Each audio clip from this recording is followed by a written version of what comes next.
So I know that a lot of you are still thinking about what to do at the end of the application season. It's already December. We're already starting to reach a lot of the big deadlines, particularly for round one, round two business programs. So what we're going to talk about today is, first of all, what are some general best practices for writing your personal statement, working through your application materials, but then also specifically, what should you do right now? It's a little bit late, but what can you still do? What do you still have time for? How can you make the most of your remaining time? Now, let's start with a few general principles that are valid for all personal statements. What are some things that you must do and must take into account when you go through the writing process? Even if you're coming down to the wire. So even for those of you who might be trying to meet deadlines, at the end of December, for example, the first draft of your essay doesn't have to be perfect. It's important to take time to revise your work. It's also really important to, make a point to actually do multiple drafts. Have someone else read over your work, and you just get started. The first version that you write doesn't need to be flawless. It doesn't have to be a final product. What you're going to want to do is basically have an incremental writing process. You're going to do different versions, you're going to make a lot of changes, and you might even have some different ideas partway through. That's totally natural. That's the way that you should actually approach your writing, even if you have limited time. Even if you're just trying to do this over the course of, 1 or 2 weeks potentially.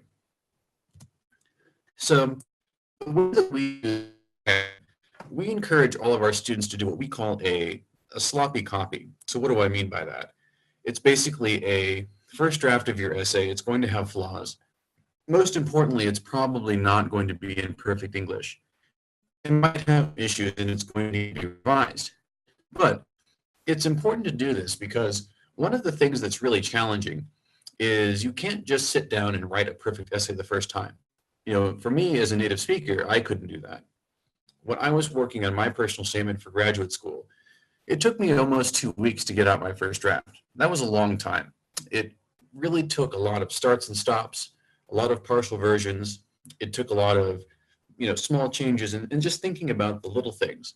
What's the right example to use in my introduction? What are the things I want to try and communicate and say about myself? You can't sit down and write the perfect essay the first time. And even if you're coming up to your deadlines, even if you don't have a whole lot of time to complete your essay, you still need to approach your writing process from this perspective. You still need to say, how can I make this better over time? How can I break this down into small steps? You can always evaluate yourself and make changes over time. You need to make sure that you actually do that and don't just turn in the first thing that you produce because it's probably not going to be ready. It's probably not going to be all that good. Now let's look at a few common mistakes here. Having read hundreds, if not thousands, of essays at this point, I've seen these things in a lot of different students' writing. Whether it's for business programs, whether it's for STEM, whether it's for other fields entirely. So first of all, your essay is not an autobiography. You don't need to include everything. You don't need to tell your life story. Most likely what you're going to want to do is stick to the present and stick to probably no more than two or perhaps three relevant examples from your coursework or from recent. In the case of all of you who are still in school, this will probably be tied to projects that you've done, things you've done over the summer, for example. So keep that in mind. You don't need to include too much background information. And what you really want to do is focus on how you reacted or changed as a result of the examples that you're including. So if you're talking about internships you've done, or if you're talking about perhaps a research project you worked on with one of your professors, it's not so much important that you summarize everything that you did, but it's saying, here's how this inspired my career goals, or here's how this put me on path to do the things that I say I want to achieve with my graduate degree, or the skills that I want to develop in graduate school. Finally, you don't need to make yourself look good. You don't need to focus too much on only telling positive stories about yourself. What you need to do is you need to show how you're mature and self-aware and how you have strong academic and professional goals for what you're studying. Now, what I mean by this is sometimes it's okay to talk about failures, or it's okay to talk about times when you had troubles, or maybe even really struggled with something. It can be very enlightening in an essay to talk about an instance where you had a problem or failed at something if you learned something from that experience. Something that I often see with a lot of student essays is there'll be basically a narrative of all the things that you've done well, saying here's something I did, here's something I did, and then talking about how good you were at each of these cases.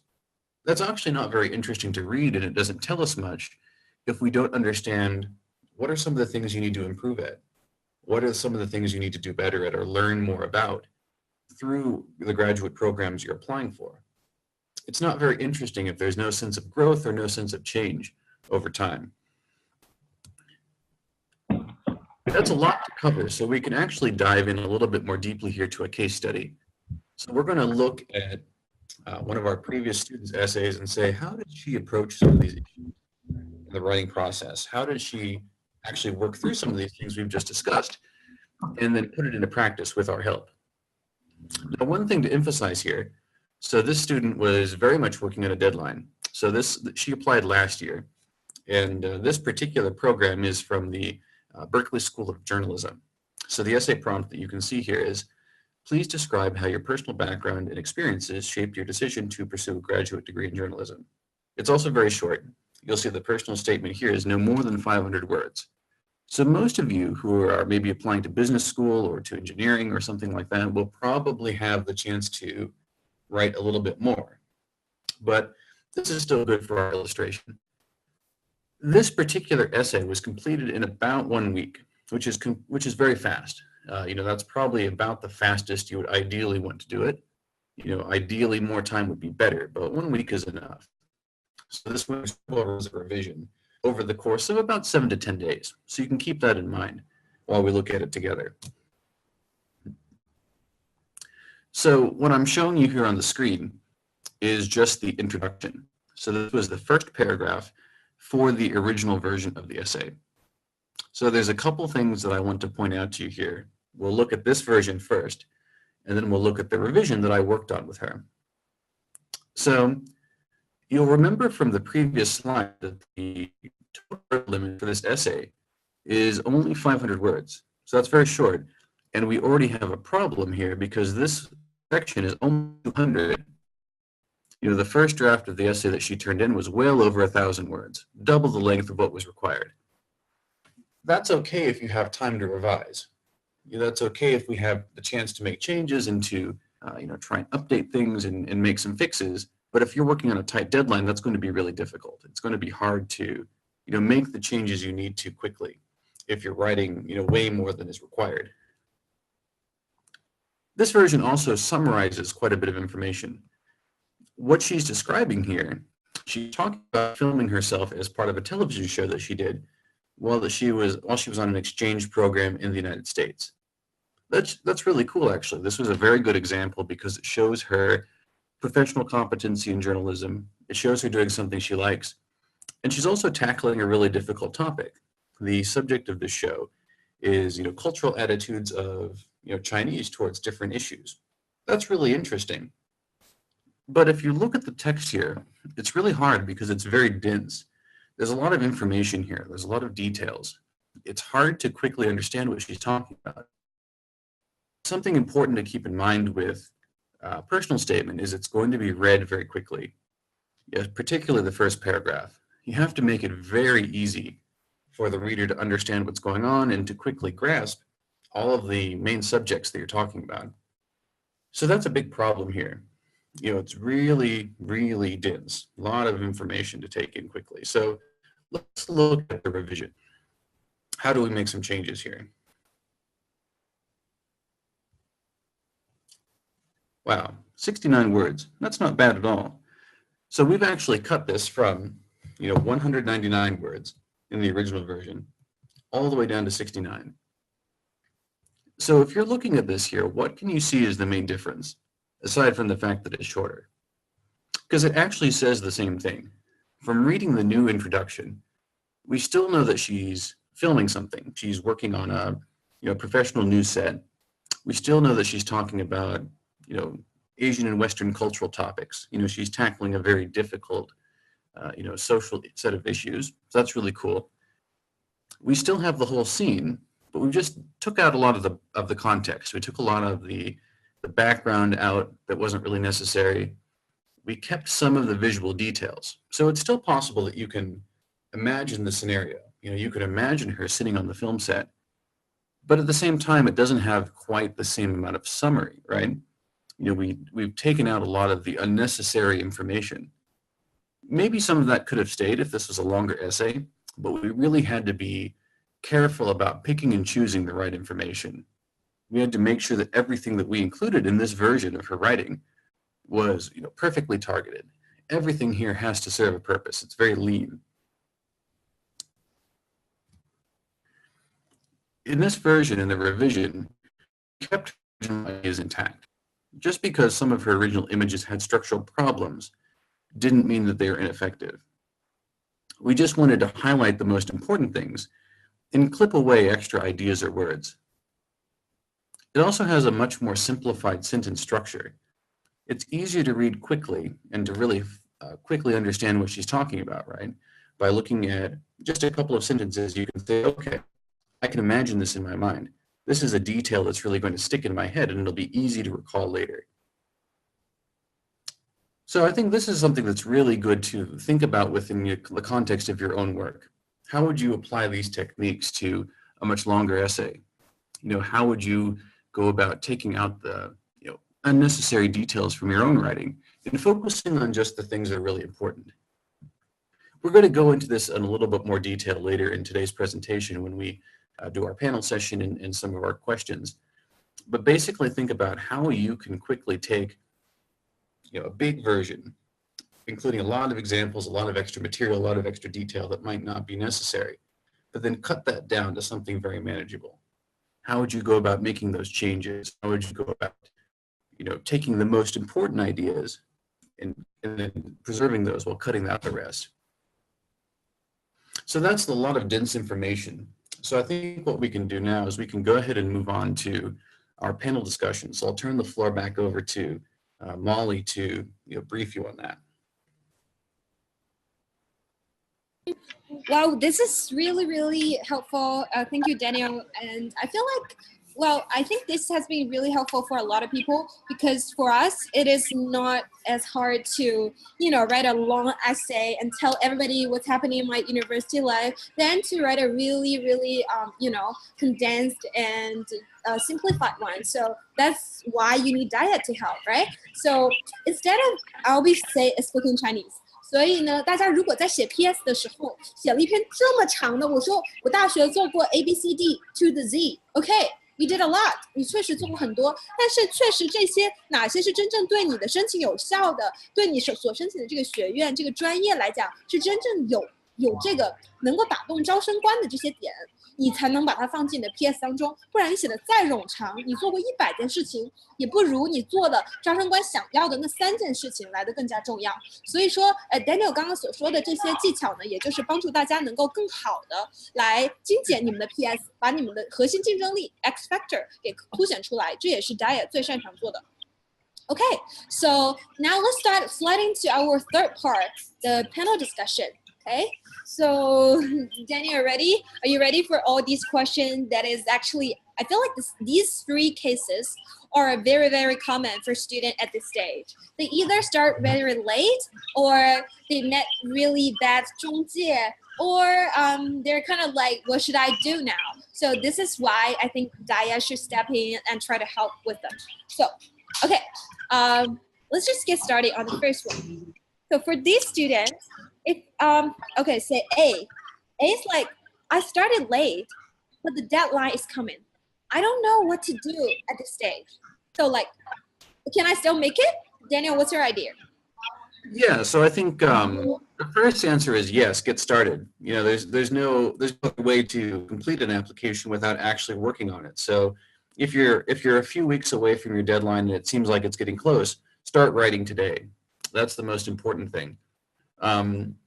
I think the biggest challenge at this time of year is if you haven't yet completed your tests. So whether that's GMAT, GRE, TOEFL, IELTS, whatever you need, it's difficult if you don't have those scores yet. because you'll want to have those done at least several weeks before your deadline. But assuming that you've already done a lot of the basic legwork, don't wait. A lot of times we'll hear students say, oh, well, the deadline's not until December 31st, or it's not until January 15th. I'm going to, get started, maybe just the day before. Don't do that. You want to make sure that you have everything complete, probably at least 72 hours before the deadline itself, so you can avoid any technical issues with the application website, and then have a chance for somebody, whether it's us or whether it's a friend of yours, somebody that you trust, to read over your work and help fact check and help sanity check what you've written. Okay, sorry, I thought I closed my video. Yeah, it was a bit too warm here. Well, okay, so now for the first question, Daniel said, okay, in Chinese. 那如果是这个阶段的话，其实你还有很多的可以做的，比如说，就是说你现在你把你的原成绩、GMAT 也好，全部准备好之后，接下来要做的就是你的文书。然后你的文书只要是 OK， 在我们的帮助下，或者是说在你有其他的协助的帮助情况下，能够快速的把它 polish 好，你还是有机会能够抓住这个 deadline 的。就是说 everything is possible， 加油。Okay, for the next one.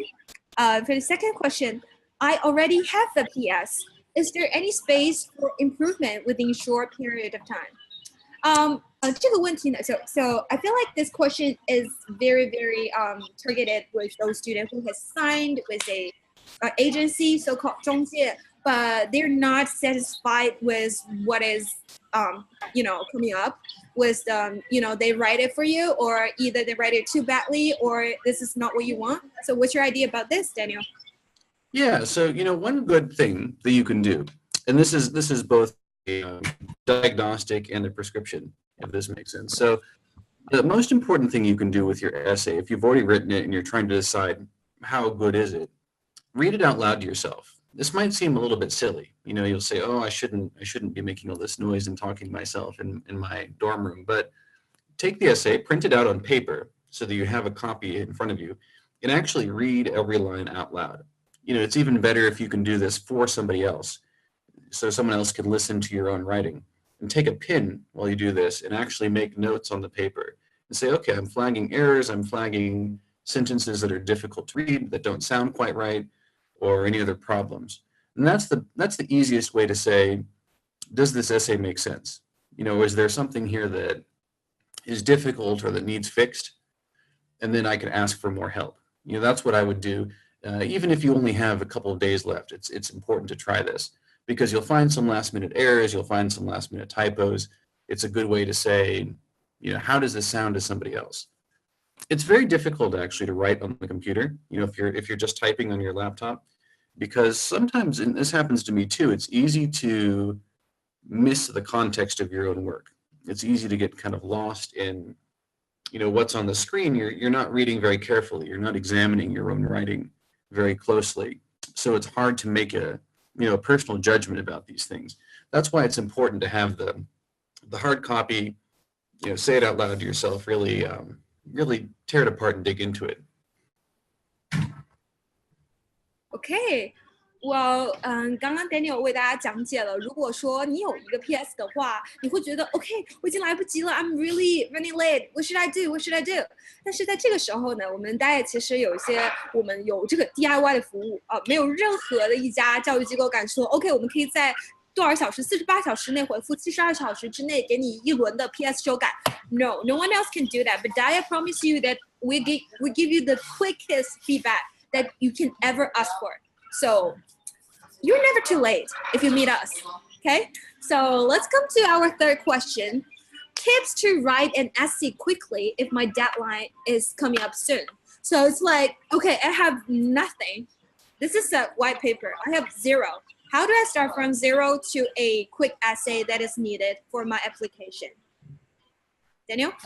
I would still say try to do all the things that we talked about today, but do them faster. That's a kind of a cheap answer. Sure. But it's important not to skip steps. So this is what I'll say. Imagine that you have just 2 or 3 days left and you have nothing, but you're going to try and put it all together quickly. Definitely possible to do. But what I would suggest is during your first day, or even if you're doing this the same day in the first morning, don't try to make everything perfect your first go through. Just get the essay written. It's going to be not perfect. You're going to make changes, but write it and then go away and do something else for several hours. So just kind of set it aside, come back to it the next day or several hours later, and reread your own work with fresh eyes and say, okay, this is what I did yesterday. I'm going to try and do this as a more critical reader. I'm going to look at this carefully and say, okay, what sounds different? What do I need to make changes to? What's weak or doesn't quite communicate what I want to say? Make sure you give yourself time to reevaluate it, and then better yet, of course, have someone else read it. But basically, the key being is don't try to do it all in one sitting. Try to give yourself enough time that you can sit down 2 or 3 times with your essay, ideally with each essay from each school you're applying to, so that you can reevaluate, you can make those changes and revise. Because the worst thing you can do, even if you have limited time, is just to write the essay all the way through all at once and then submit it. You're not going to have a chance then to improve anything, see if there were problems, try and fix anything. Okay, so I'll put it in Chinese shortly. 所以呢，刚刚 Daniel 给大家讲了很多，就说其实刚刚就是说你时间来不及，但是该有的步骤还是要有。首先 outline， 然后你填进去的东西，最后一轮一轮的修改哈。就你千万不要想一蹴而就。就即便你只有2到3天的时间，你要给自己一些中间的休息时间。比如说我写完了一篇 OK， 我再给自己几个小时的时间，我比如说去呼吸下空气，然后我再坐回来看看我的 essay 有没有可以修改的空间。那你这时候最好是如果有人能帮你 review 一下，这当然是最好的。所以说呢，不要着急，心平气和的把这样从头到尾该有的步骤全部过一遍。Rest will come to you, okay? So yeah, thanks a lot, Daniel, for these wonderful discussion. And I hope these 3, if any one of you have met all these questions, it's been solved, kind of. And yeah, so let's come to our 4th part, which is the Q&A. And this is the most interested part that every time people participate a lot.所以在这个部分呢，就是大家可以提问的时间啦。这个时候呢，大家如果有任何的问题，都欢迎在我们的这个直播间当中打开你们的 Zoom。打开你们的 Zoom 之后呢，就在这个 Zoom 的软件上面，给大家打字，然后给 Daniel 留言。So 在我们开始之前，我们先会回答一些收集好了的问题，然后大家现在可以在直播间当中留下自己对 Daniel 想提的问题。So let's just go through those questions that we collected before, okay? And then see if anyone come up with new questions. Okay, question 1.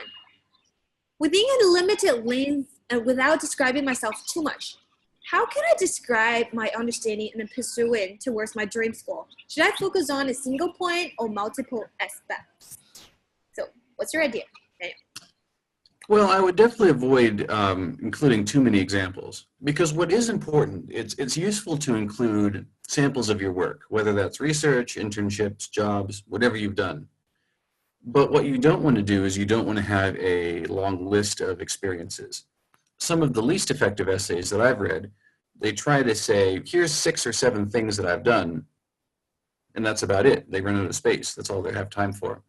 So I think an effective essay in most cases will just pick 2 or 3 things that you really want to go into detail on. These might be specific projects. They might be an internship as a whole. It might be something you did in class even in some cases, a project or competition in some cases. But you limit the number of things you include so that you can develop them and you can basically show why you're including these things. It's not important for you to list a large quantity of items, but it's better to say, let me tell you about these limited experiences and show why they're very relevant to what I'm applying for or what I hope to do after I graduate.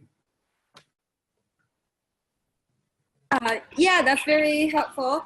And 所以说，刚刚 Daniel 跟大家讲的呢，不是说越多越好啊。经历不是说你有100个经历，你就都把它放到你的 PS 当中。你应该选择最关键的。比如说，我有100个校园经历，然后呢，那假设这个当中只有3点是和我申请的专业相关的，我只要把这3点写得非常非常的通透，就 OK 了。OK，那我们首先看看下一个问题。那我们其实说到了一个问题啊，但是我想说，这位用 vivo 手机的朋友，请把你的问题具象化一些，就是说 key point 这个太 too vague. You have to specify your question. Okay, let's come to the next question. I transferred my major. How do I write the personal statement to show the interest in my target major? Okay, so this question is for those students who are not pretty much satisfied with what they're learning right now. So what's their plan? What should they do for their next step? Well, I think the thing that's most important is to say why you're transferring. So if you're applying in the US, transferring is very normal. It's not a bad thing. You just want to establish why you're doing it and what the reasons are and basically how it will serve some sort of professional or intellectual goal that you have. So actually, your previous major, whatever that is, might even be an asset. This was certainly true in my case. You might have heard me tell this story if you've been to other webinars that we've done, that my background in history as an undergraduate was very useful and very helpful to my application to international relations. I was able to spin that as a successful thing. It was nice to have a different perspective in the classroom. I'd come in with a different set of research methodology and I could contribute different things. That might be true for you too, particularly if you're applying to two majors that are different but somewhat related. I've had this conversation with a lot of our students right now who might have studied something like accounting or international trade, perhaps as a bachelor, but in graduate school they're transferring to a different business field like customer analytics or finance. Those things are a bit different, but they have the same basic foundation. So you can actually say, here's how my previous experience in my old major actually makes me better suited or well suited for the future one. You just establish that link and be confident about why you're making that choice.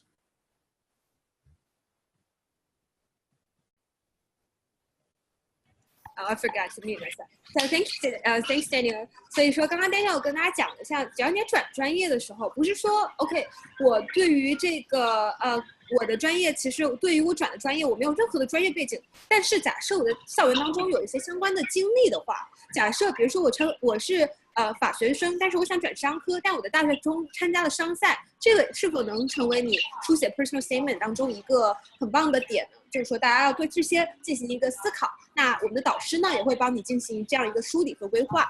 Okay, so let's see if there are any new questions coming out in our Zoom. Okay, so I got a question from Jeffrey, who is from JUFE. Jeffrey asked, what can we delete from our PS? So we could put it this way. It's like, it's really easy for me to write a long self-introduction, but I don't really know what is not needed for my application. So what do I delete? Well, I think the first thing there, Jeffrey, is you don't need to repeat anything that's already listed elsewhere in your application. So if something is already well covered in your CV, your resume, or your transcript from your college, then you probably don't need to say it again unless you have new context or new information to tell us about it. For example, we work with a lot of students who are coming from business or engineering, and they'll say in their first paragraph, here's the list of courses that I've taken, at my school. You probably don't need to do that unless there's a very good reason to, unless you're trying to tell us something in particular, because that information will already be in your application. The reader will know that. So since you have limited space, tell us something that we don't already know. Tell us a story that we couldn't otherwise see in your resume. Tell us about a time when you were a good contributor to a project, or when you did something you liked and sort of showed off these skills that are really key to whatever you're applying for. Focus on the storytelling and the new information rather than background and summary.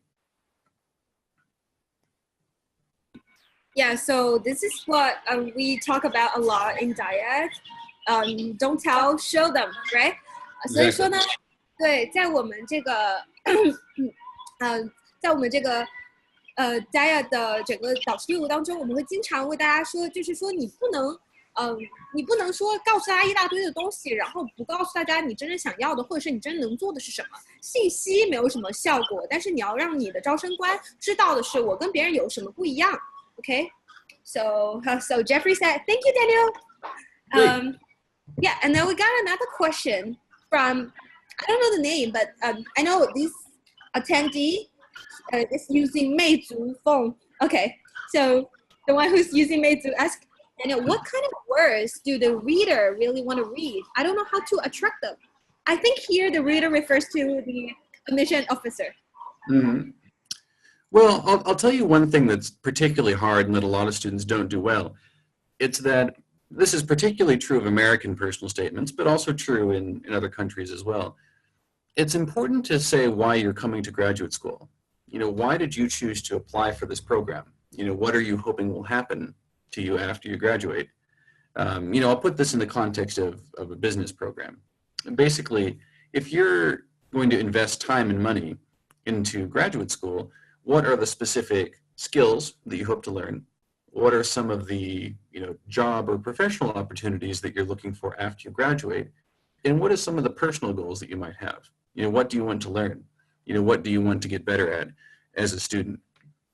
This kind of information is really key because thinking about it in terms of the applicant pool, there's a lot of people who have good test scores and good grades and they're good students. That's very common. You're going to be competing against people who are very strong in all those areas. But to set yourself apart and to potentially outperform your scores, to do better than your grades might indicate, you need to have good reasons for coming and say, well, here's why this particular program is strong for me. Here's how it will fulfill these goals that I have professionally or intellectually. Basically saying, I have a better reason for being here than somebody else, even if they have better test scores or grades. Okay, thank you, Daniel. So this is a great, a lot of people are not pretty clear about what kind of stuff AO is interested in. 所以你们不一定要知道这个招生官每一个招生官风格当然也是不一样的，但是大家只要能够凸显自己的核心竞争力，然后像我们所说的，不要 tell， 要 show， 然后把你们的故事很好的用 storytelling 的方式有一个好的 outline 写出来，这样的话就能 catch 到招生官的眼球。Okay, so the third question, so this friend is asking, how do I define a certain personal statement style by its topic and the school? So it's like for different school, we have different style, and different topic, and different program. So is there any specific thing that I should notice to apply for these school? Yeah, so I think there's a couple of things. So one is, certain schools will have certain, priorities. So one of the things at University of Chicago, where I attended, UChicago really wants students to be interdisciplinary. And what I mean by that is they really prioritize students knowing a lot of things about a lot of different subjects. So if you come to University of Chicago and you said, look at how good I am at this very one thing, only talking about one subject, and that's the only thing that you like and the only thing that you want to study. Even if you're very qualified and very talented, that's actually not a very good fit for the school. Because I think one of the reasons I was successful there is in my essay I wrote, let me show you how I can closely combine these 3 or 4 different subjects in a unique and interesting way. Let me show you how I can actually synthesize large amounts of information and do that effectively. Other schools will be the opposite. So think about what the program that you're applying for says about itself. And you can find this out by reading their website to some extent. You can find this out by talking to alumni. You can talk to people who have been in the program. And also it's good to attend events that the school hosts, whether that's in person in China or frequently online. These are actually quite interesting. I would say that going to online admissions events may not necessarily directly affect your chance of admission, but I think the information that you can get there is quite useful, to help you answer these kinds of questions. And I think then the other thing too is you'll just want to make sure that your professional goals, like we talked about before, the reasons you have for attending are a good fit for the program. That's particularly true if you're applying perhaps for multiple types of programs at once. Maybe you're applying for, some economics programs and some public policy programs or something like that. Don't write the same personal statement for each of those things. You want to make sure that they're a little bit different and say, here's what this program offers me. Here's what I can learn in this one specifically. This one is a little bit different. Here's how I would approach these two things somewhat separately from each other. So the core of your essay might be quite similar, but the objectives you have and the learning goals that you have are probably going to vary somewhat. Okay, so you just do according to their requirements and what is special about this program. 所以呢，你们在写这一个文书的时候呢，你就是根据它这个每个学校有不同的要求，然后他们特别是不同的学院，可能对于某一个领域，他们的教授甚至到细化到教授可能会有不同的这个偏好。比如说，我想研究这个方向，那这样的情况下，大家可以根据这些对你的文书进行一个修改。Okay, so now we get a new question in our chat box. So this one, okay, he didn't change his name. So this administrator said, "Hi Daniel, I signed up with an agency, but they write me a bad yes. What should I do now?" This is a very, very common thing that people came across. 比如说在江采，很多同学签了中介，然后都说很烂啊，怎么办呢？ So what should they do? Well, I think there's two things. So one is, we're happy to take a look, get a second opinion. That's the first thing. Have somebody else who knows what they're doing read it, and try and diagnose the problems, because there's two ways around this. So sometimes it's actually worth starting over if you have time, and if the essay is really, really bad. This happens for sure, where particularly if the agency that worked on the essay didn't know you very well and wrote something generic. It's better to actually create something entirely new, because if you don't trust that agency, how do you know that they didn't give 50 other students the same essay or a very similar one, and they're all applying to the same schools that you want? I mean, that happens for sure. We've seen it. So it's good to just reason.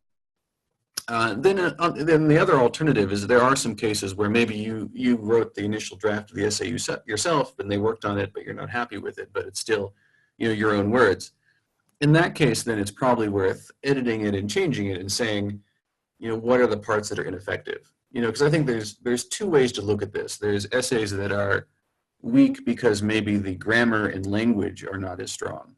So maybe it's more like English language problem, but the content is good, like the information that it includes is good. That's easier to fix, because that's more just a, yes or no, is this correct or is it not correct? A more challenging one is where the content is not very good, whereas it's either generic, it's something that could apply to a lot of different people, or it just doesn't really reflect you very well. It doesn't tell your story. It's something that is kind of unrelated or just not very interesting. If that's the case, it's probably worth starting over.